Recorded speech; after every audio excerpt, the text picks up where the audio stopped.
এক ইমাম সাহেব নাকি দোয়া করতো, আল্লাহ রব্বি হাবলি মিনাস সালিহিন। এক যুবক চিন্তা করছে সারা জীবনে একই দোয়া করে, কি এর ভেতর কি আছে? খালি মোনাজাতে হাত তুললে আগেই বলে রব্বি হাবলি মিনাস সালিহিন।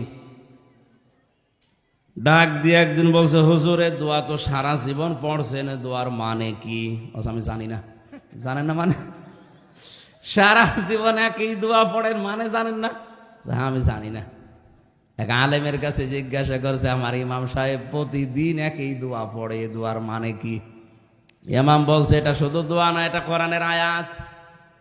সূরা সাফফাতের ভেতরে ইব্রাহিম নবী এই দোয়াটা পড়েছিলেন আল্লাহর কাছে, রব্বি হাবলি মিনাস সালিহিন।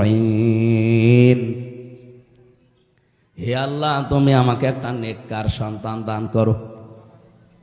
যুবক মনে করছে মনে হয় ইমাম সাহেবের ছেলে মেয়ে নেই, বাড়িতে অনেক দূরে এসেছে আমাদের এলাকায়, মনে হয় ছেলে মেয়ে হয় না, খালি একই দোয়া পড়ে। ডাক দিয়ে বলছো, হুজুর আপনার